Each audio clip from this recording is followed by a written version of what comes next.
notre Seigneur Jésus-Christ. Et je suis une fois de plus dans la joie de me tenir ce matin devant vous. Car je sais que notre Dieu a accompli quelque chose. Je n'ai pas besoin de le voir pour le croire, comme on dit ici au Québec, il faut le voir pour le croire. Mais j'ai besoin de croire pour le voir. Amen. Et je crois que ce jour-là, la croix de Golgotha, quand il avait dit tout est accompli, effectivement tout avait été accompli pour moi. Voilà pourquoi, bien aimé, vous allez comprendre la raison qui fait que le diable est toujours après toi. Parce que quelque part, il est jaloux du privilège que tu as reçu de la part du Seigneur. Il sait que lui, autrefois, qui avait ce privilège de voir constamment la face de Dieu au travers de la louange et de l'adoration, a été privé de cela. Et Dieu a choisi un peuple faible que nous sommes pour que nous puissions participer à cette louange constamment devant sa présence. Et à chaque fois qu'il te voit, toi et moi, en train de célébrer Dieu, il n'est pas content. Voilà pourquoi ce matin nous l'avons dit, quel que soit ce que tu peux faire, quel que soit ce que tu prépares à faire, tu ne peux empêcher le plan de notre roi pour nos vies. Amen. Parce qu'il dit que voici le plan que j'ai formé pour vous. C'est un plan de bonheur et non de malheur. C'est un plan de paix et non d'inquiétude. Pour que vous puissiez avoir de l'avenir. Amen. La volonté de Dieu est que toi et moi nous puissions avoir de l'avenir. Voilà pourquoi l'autre fois qu'on a lu le livre des Éphésiens, Paul nous montre le privilège que nous avons nous en tant que chrétiens d'être appelés enfants de Dieu. Amen. Dieu nous a mis à part pour ne pas être considérés comme un monsieur quelconque, un monsieur tout le monde. Mais Dieu nous a distingués du milieu du peuple. Voilà pourquoi Dieu nous appelle l'Église. Et ce matin, je voudrais juste parler d'un sujet important de l'Église que nous sommes, que le Seigneur Jésus-Christ a institué en parlant à une femme qui était religieuse. Et cette femme comprenait les choses selon ce qui lui avait été inculqué par la tradition. Mais le jour où Jésus-Christ a rencontré cette femme, la Bible nous montre que la philosophie, la conception de la vie de cette femme avait changé. Combien d'entre nous aujourd'hui avons peur du changement? C'est vrai que nous parlons souvent du changement. Mais vous savez, bien aimé, imagine que tu es habitué, tu es né, tu as grandi, tu as fonctionné d'une certaine manière. Tu as toujours cru que faire telle ou telle autre chose était la bonne chose. Mais un jour, quelqu'un débarque de quelque part pour te dire que désormais, voici la manière dont tu devras fonctionner. Parce que la façon dont vous avez fonctionné jusque-là n'était pas la bonne. Souvent même à l'église, quand on mène un nouveau concept, la plupart des gens n'ont pas la facilité d'accepter cela. Pour certains, ça prend un certain temps. Il y en a peu qui l'acceptent facilement. Voilà pourquoi un jour, Jésus-Christ, ayant compris que ceux qui marchaient avec lui ne comprenaient pas avec qui il marchait, Jésus-Christ leur a dit, celui qui veut me suivre. Imaginez-vous que les 70 disciples, pendant des mois, suivaient Jésus. Mais ce jour-là, Jésus-Christ leur a mis devant un fait. Il leur a dit que celui qui veut me suivre doit manger ma chair et boire mon sang. Imaginez-vous que ces gens connaissaient la loi. On leur avait inculqué cette pensée au travers de Moïse en disant que personne ne pouvait entrer en contact avec le sang. Mais toi qui te dis être fils de Dieu, tu viens contredire la loi de Moïse. Amen. Tu viens contredire la loi de Moïse. Qui es-tu? Et la Bible nous montre que ce jour-là, au moins 58 de ses disciples sont partis. Parce que Jésus-Christ maintenant s'apprêtait à les introduire dans un nouveau concept du royaume. Amen. Et il leur a dit, aussi longtemps que vous n'êtes pas prêts à passer par cet élément-là, à manger ma chair et à boire mon sang, il est impossible pour vous de voir et d'hériter les choses du royaume. Mais Pierre, ce jour-là, était entre les deux. Partir, rester. Des fois, il regardait Jésus. Des fois, il regardait ceux qui étaient partis. Il dit, mais ceux qui sont partis sont en grand nombre. Pratiquement, c'est le 3/4 du groupe qui était parti. Alors, on dit, mais devrais-je suivre ou devrais-je rester? Il était dans un conflit d'intérêts. Vous savez, souvent, il y a un adage qui dit dans ce monde que la voix du peuple, c'est la voix de Dieu, n'est-ce pas? Mais la Bible nous montre que la voix du peuple n'est pas nécessairement la voix de Dieu. Parce que ces gens-là étaient en grand nombre qui étaient partis.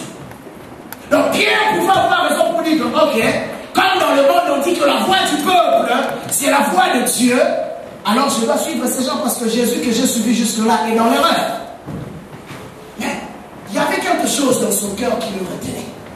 Alors Jésus lui pose la question. Pierre, Jésus-Christ avait vu, en fait, l'agitation du cœur de Pierre. Alors il lui pose la question. Pierre, toi aussi tu vas m'abandonner. Alors, Pierre a refait un peu, il est rentré un peu en arrière pour revoir tout ce que le Seigneur avait accompli dans sa vie. Alors il s'est dit, Seigneur, tu sais, même si présentement je ne comprends pas encore, mais une seule chose que je sais, je ne peux aller nulle part, car c'est toi qui es la parole de la vie. Amen. Amen. Et Pierre est resté, et plus tard, c'est là que Pierre maintenant avait compris ce que le Seigneur Jésus-Christ était en train de dire. Parce qu'il parlait en réalité du sacrifice de la croix. Amen. C'est de ça que Jésus-Christ parlait. Et il dit que celui qui veut être mon disciple doit porter aussi sa croix. Dans notre terme, c'est pour te dire que si tu n'es pas prêt, bien-aimé, à porter ta croix, si tu n'es pas prêt à faire ce pas-là, tu ne seras non plus prêt à faire partie de ce royaume. Alors un jour, une femme était allée puiser de l'eau. Comme à l'accoutumée, elle rencontre un homme qui n'était pas de sa tribu. Et cet homme lui demande de l'eau à boire. La femme dira, mais il n'y a pas de rapport entre vous et nous. Amen. Et c'était une vérité. Il n'y avait pas de rapport entre les Samaritains et les Juifs. Mais Jésus-Christ lui dit, Jean 4, s'il vous plaît.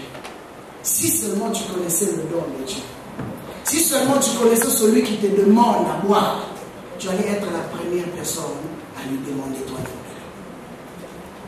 Alors, la femme regarde Jésus. Elle dit, mais tu n'as rien entre tes mains. Nos pères ont puisé ici. Et toi, tu viens me dire que toi, tu es capable de me donner de l'eau. Et Jésus-Christ, regardant la femme, ayant compris que au travers de cette discussion, la pensée de la femme n'allait jamais s'ouvrir. Jésus-Christ lui pose une question. Lui demande de faire une chose. Il dit, femme, va me chercher ton mari. Et Jésus-Christ savait déjà la réalité, que la femme n'était pas mariée, mais elle vivait avec quelqu'un. Et la femme lui dira que je n'ai pas de mari. Alors Jésus-Christ lui dit, tu l'as dit vrai. Et Jésus-Christ a commencé à lui raconter l'histoire de sa vie. Qu'elle avait déjà jusque-là 6 hommes qui étaient passés chez elle. Mais malgré cela, elle n'était pas encore mariée. Alors la femme regarde et dit, mais qui est cet homme qui est capable de nous relater l'histoire de ma vie avec de telles précisions? Et là maintenant la discussion de l'adoration a commencé. Elle dit, nos pères ont adoré sur cette montagne. Jésus-Christ lui dit, mais vous adorez ce que vous ne connaissez pas. Mais nous adorons ce que nous connaissons. Imaginez un peu, bien aimé. Pendant des années, tu as été instruit que Dieu se trouve sur une montagne quelconque. Peut-être dans ta tête, tu te dis que Dieu se trouve à Hutchison 7290.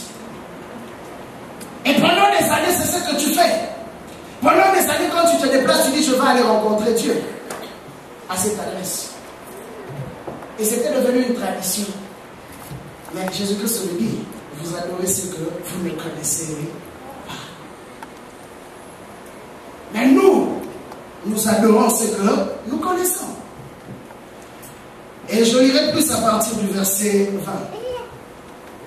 La Bible dit, nos pères ont adoré sur cette montagne. Et vous dites, vous, que l'endroit où il faut adorer est à Jérusalem. Jésus répondit, femme, lui dit Jésus, crois-moi, l'heure vient où ce ne sera ni sur cette montagne, ni à Jérusalem, que vous adorerez le Père. Vous adorez ce que vous ne connaissez pas, nous adorons ce que nous connaissons, car le salut vient de Juifs. Mais l'heure vient. Là maintenant Jésus entre en contradiction avec, ou en opposition avec ce qu'il venait tout juste de dire à la fin. Il dit, mais l'heure vient, et c'est maintenant où les vrais adorateurs adoreront le Père en esprit et en vérité. Car ce sont de tels adorateurs que le Père recherche. Amen. Il dit, Dieu est esprit, et il faut que ceux qui l'adorent en esprit et en vérité. Regardez, vous savez, j'étais en train de réfléchir un peu. L'enseignement que Jésus-Christ a voulu donner à ses femmes. Il dit, les vrais adorateurs doivent adorer le Père en esprit et en vérité. Mais il n'a pas dit, les vrais adorateurs doivent adorer le Père par l'esprit et par la vérité. Il y a une nuance. Quand Paul a dit, faites par l'esprit toutes sortes de prières, automatiquement, qu'est-ce qu'on voit?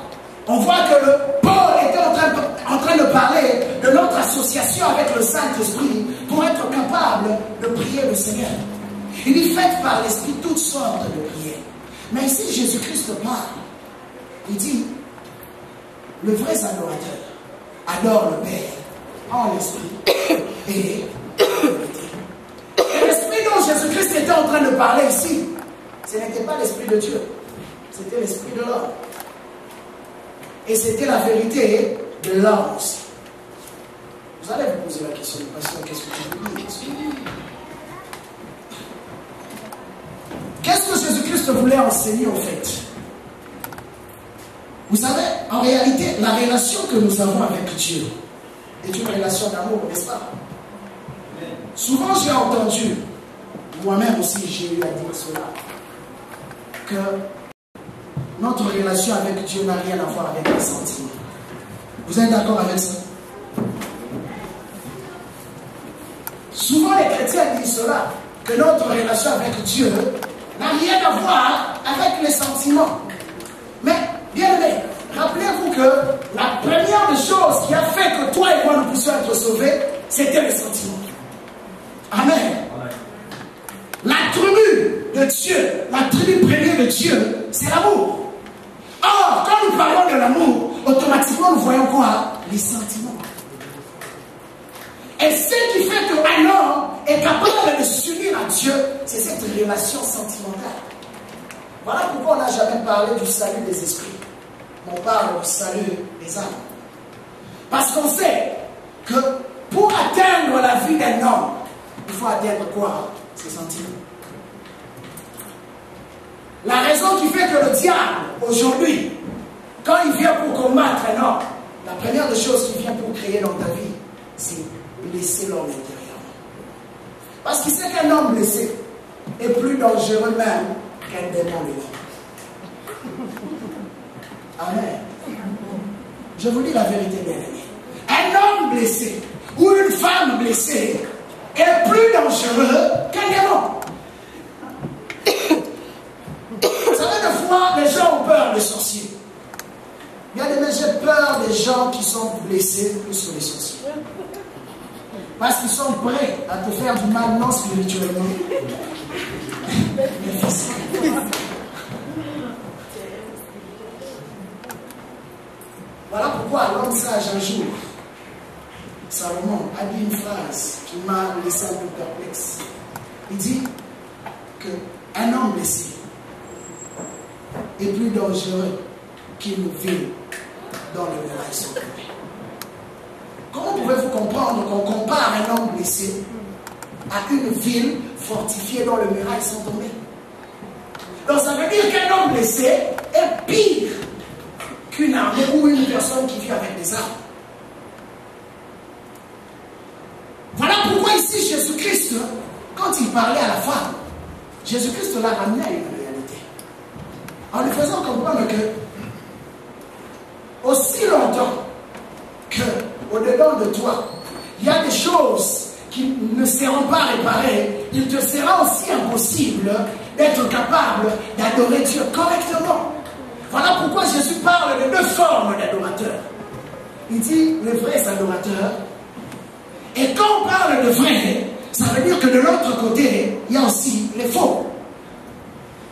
Mais vous avez remarqué qu'un faux adorateur peut passer des heures et des heures avec Dieu.